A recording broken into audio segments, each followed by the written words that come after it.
Sullivan, Indiana. That's after a devastating tornado swept through the area in March of last year. The tornado left many people without a place to stay. In Sullivan County, about 200 buildings were affected by the storm. Entire blocks were flattened, as you see in some places. The tornado destroyed the Reed family's house. The family says despite the tragedy, this experience has brought them closer together. News 10's Ben Verbanek traveled to Sullivan today to learn more. The Reed family has had to spend the past year rebuilding both their house and their lives, but they say this experience might have brought them closer together. To Val and Joe Reed, the devastation from last year's disaster is still fresh. Joe remembers emerging from the wreckage and doing everything he could to help neighbors find their loved ones. There was several people out hollering for loved ones, couldn't find them.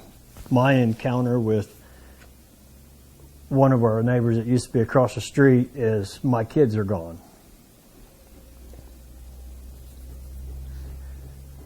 So,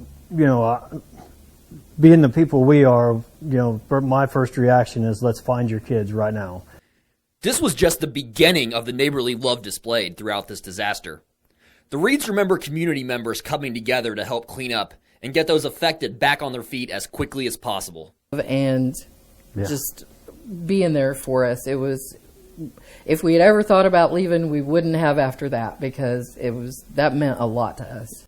The Reeds credit the community and the community leaders for making sure that everyone affected had the support they needed to keep moving forward.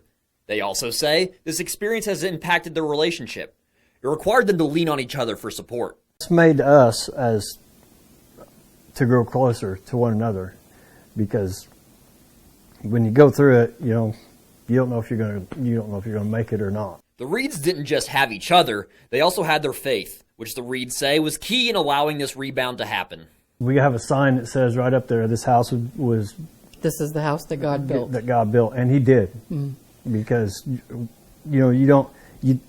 everybody says, how can you believe in God? But when we walked up out of that basement, that's it. I mean, the Reeds remember seeing a batch of sunflowers growing from the wreckage of their neighborhood, and it was a reminder that things could be beautiful once again. Reporting from Sullivan County, Ben Verbanek, News 10.